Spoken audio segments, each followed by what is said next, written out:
Hello, this is Allie with the Perception Trainer, author of The Perception Diet, and we have today the latest episode of Real Talk for Lightworkers, where I'm going to explain to you why you are not actually afraid to fail, okay? You don't actually have a fear of failure, but I'm going to explain to you what you actually are afraid of and how to move past it.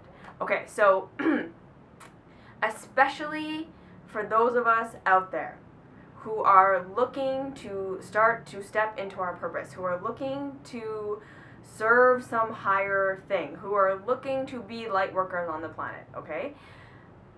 There is this very, very common and very, very intense kind of plague that's out there of this fear of failing, right?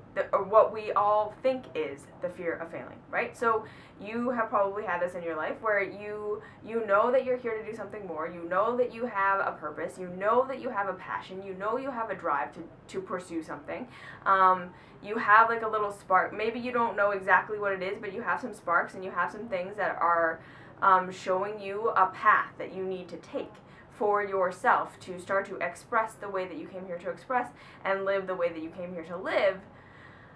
But you are scared to even start on that journey because you are afraid that you are not going to be immediately good at it. You are afraid that you're going to try and not be immediately successful. Or you start and then realize you're not immediately the most prolific, amazing person at this, or you don't have the most like profound success, what you deem success right off the bat, and you quit, right? And this failure thing, this idea that you're failing, this idea that you're gonna fail, just paralyzes you, right? And keeps you stuck and keeps you feeling like you're never going to get where you want to go and you're never going to be who you want to be, because it's kind of like this, you have this sense that it's like, if I'm not already perfect at it when I start, and we may not think this consciously, but what you're doing subconsciously is saying, if I'm not already perfect at it before I start, I shouldn't do it at all, because failing at something is the worst thing in the world.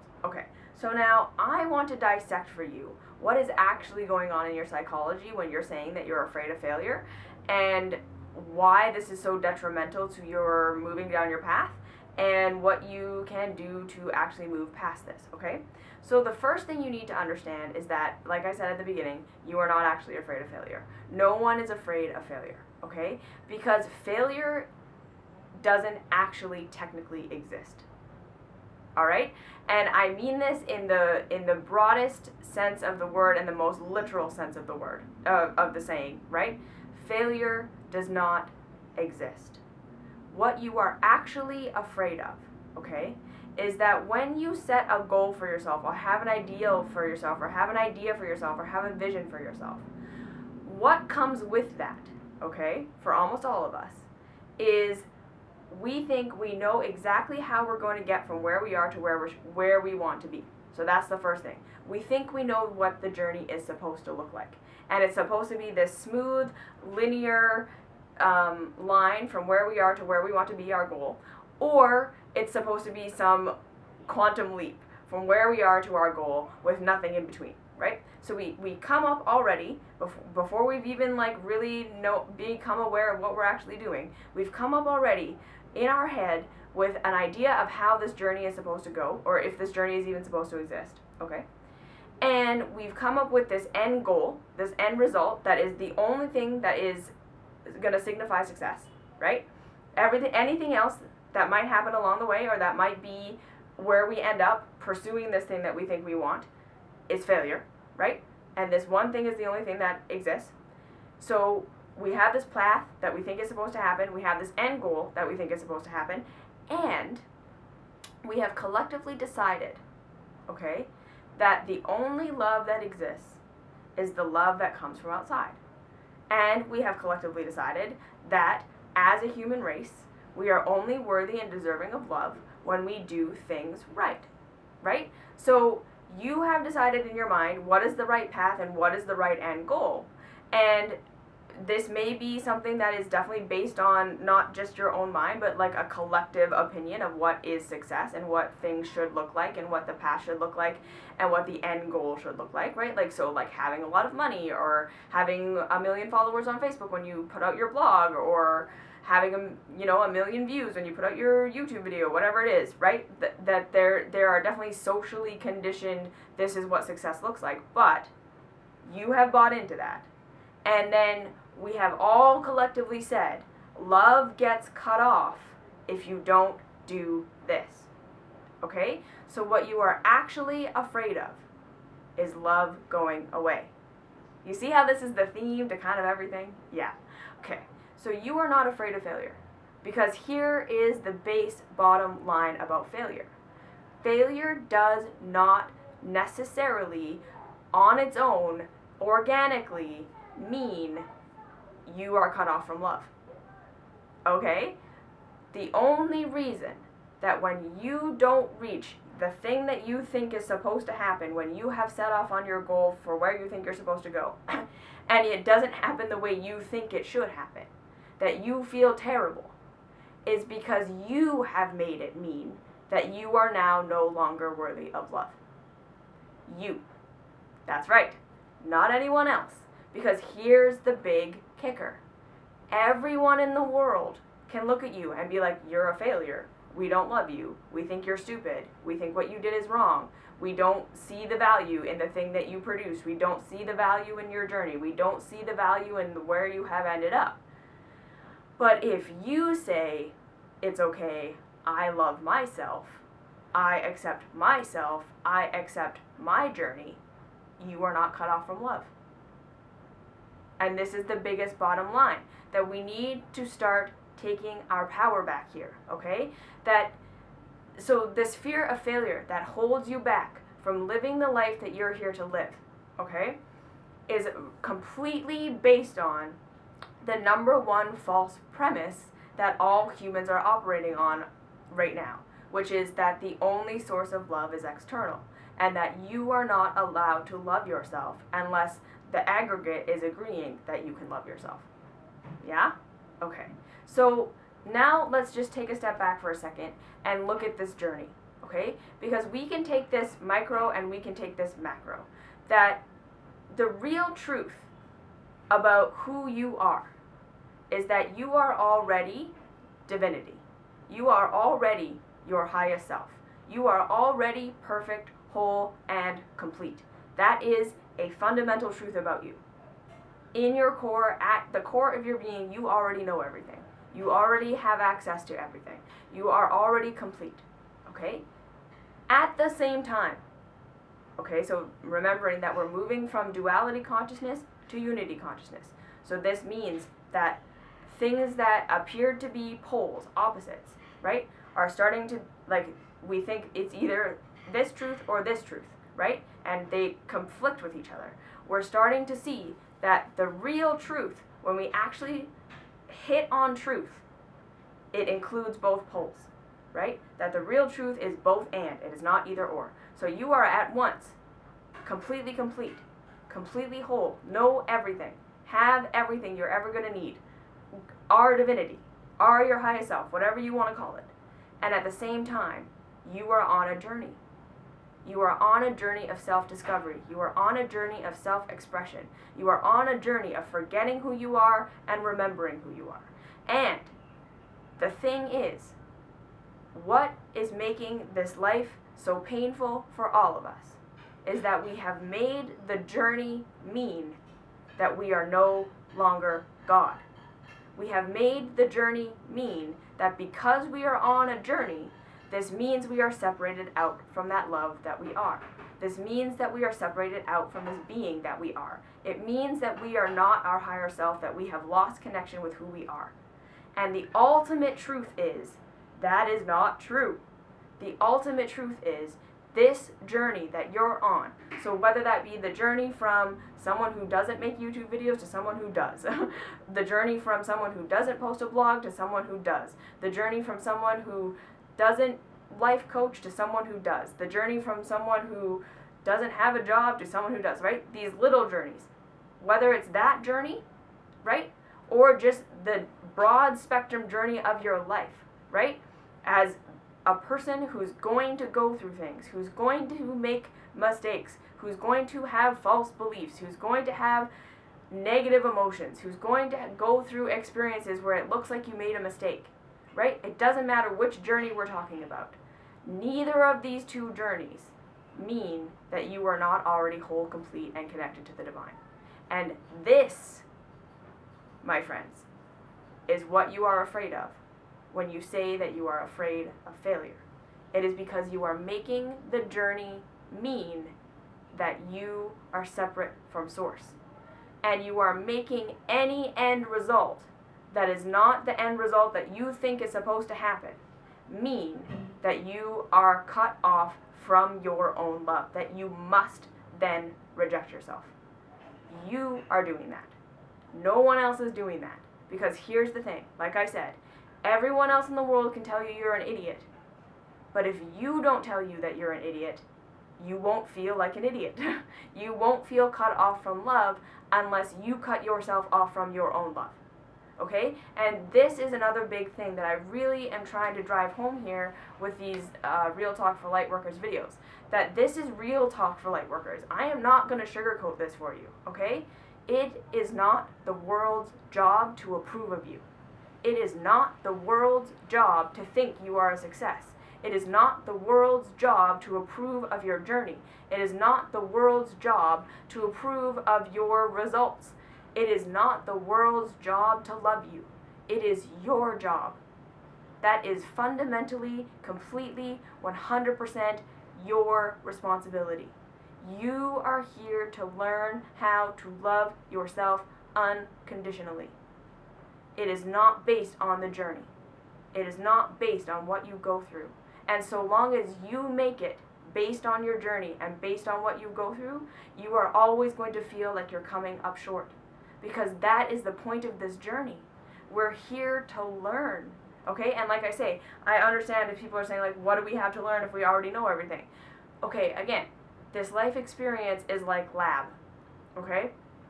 If you understand intellectually how to fly a plane, and I've used this metaphor a million times, but it works perfectly for what life is, right?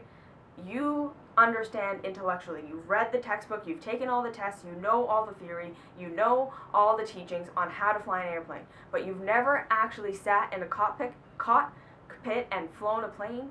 You don't really know what it's like to fly a plane. Okay? And it is the exact same thing with life. Alright? You do already know this stuff. Your soul already knows all this. You are not lost. You are not disconnected. You are not separated. None of that stuff is true. You are simply having a real-time experience of forgetting everything so you can remember it. Okay? And it's this tactile learning experience in this so-called apparently real reality that is solidifying for you who you are and what you're doing and what the truth of the universe is. This is all self-discovery in the context of living it out in what appears to be a solid 3D reality or a 5D reality, whatever you want to believe you're in, right? That's what this is. So this journey does not mean that you're separate from source. This journey does not mean that you have to hate yourself. And none of this has anything to do with who you are ultimately. That is the key to understand. That if you can understand that your journey has no bearing on your lovability, has no bearing on your divinity, has no bearing on your completeness, that it is just what you decided you needed to go through to forget and then to remember, this whole thing stops being so scary. Okay? And I'm going to tell you that right now. I have failed at absolutely everything I have done in my life. Okay? I have not been automatically good at or proficient in my mind at anything. When I first started making YouTube videos, nobody watched them. When I first started posting blogs, no one read it. Okay? And you could even look at me right now and say I'm not even a success now. Right? I have 5,000 followers or, whatever, subscribers on YouTube at this time. That's not necessarily success, right? But this is the thing. I don't have a definition of what success is. I don't have an end goal. I'm not doing this for that. Because I've realized I'm not on the self-improvement path anymore. Right? The self-improvement path says, this is when I'm allowed to love myself. And until I achieve this thing, unless and until the journey looks like this, unless and until I have this much agreement that everyone agrees, okay, I've made it, then I'm allowed to love myself. Right? I'm not on that path. I'm on the self-love path, which says no matter what I do, no matter what the result is, no matter what happens, I love myself, because fundamentally, that's the choice I've made. And fundamentally, I choose to believe that the journey is going to be what it's going to be. I have no idea. Okay? I don't know if I'm ever going to have a big YouTube channel. That may or may not happen, but that's not why I make these videos. I make these videos because it's fun for me to make these videos. I feel like it's important for me to do this. Okay? And that's it. That's my goal. That's my thing. And so I've achieved it. You see what I'm saying? This is where we need to start to understand that we are just shooting our own selves in the foot when we tell ourselves that life has to go this way and that I have to end up at this place before I'm allowed to love myself.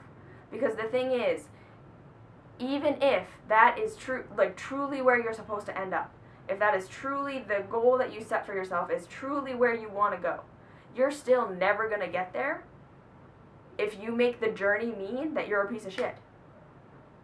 Right?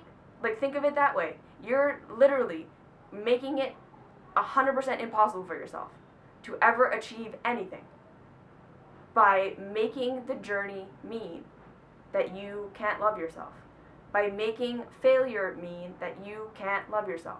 And I want to give you another metaphor, okay? Because here's the other thing. I'm going to tell you this because I want you to hear it, okay? If you are setting out to live your purpose, if you are setting out to do something great in the world, if you have any kind of vision or any kind of goal for yourself, I promise you, you're going to fail. In the sense that it's not going to go how you want it to go. It's not going to be what you want it to be. You're not going to have the level of success or your goal thing happen to you right away. And many, many, many, many times, other people are going to tell you you're stupid. Other people are going to tell you that you don't know what you're doing. You're going to read things on the internet about how you shouldn't even pursue it because there's no chance that you're ever going to get to this end goal that you have decided you have to get to. All of that stuff is going to happen. All of it. And it's supposed to happen. Okay? All of that stuff is to train you, to learn, to fully learn that none of this has anything to do with you being able to love yourself. That this whole journey that you are using as an excuse for why you can't love yourself is completely invalid. Because this journey is going to be what it's going to be. You're going to hit the things you're going to hit, right? If you go to the gym and you actually want to build strength, and that is your goal, you have to fail.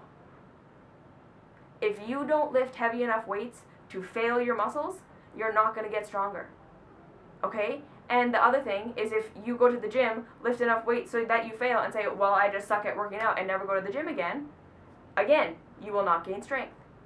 This journey that you're on, if you can understand that you're allowed to love yourself the whole way through, and that failure is actually a great thing, not getting what you think you wanted is an awesome thing, not having the results that you thought you were supposed to have is an awesome thing, because it builds strength. It builds wisdom. This whole journey that you're on to get from where you are right now to where you think you want to be is divine. The whole thing, all of it, all the failures, all the messes, the ups, all the things that don't go the way you think they're supposed to go, all the criticism, everything that you get on the way is supposed to happen because it makes you strong. It makes you the person who can be where you want to be. You need these challenges, right? The person who wants to be able to lift 100 pounds has to fail at lifting 20, has to fail at lifting 40, has to fail at lifting 60, has to fail at lifting 80 to become the kind of person who's strong enough to lift 100 pounds. You're not going to be the person you want to be unless you fail a lot. So that is the truth. You are allowed to love yourself right here, right now. This journey does not mean you're separated out. And if you can understand that, and you can face all of that stuff that's going to happen, you will be where you want to be. And you're going to love yourself the entire way. Questions, comments, concerns, leave them down below. Like, subscribe, share, do all that fun stuff, and I'll see you in the next video. Mwah.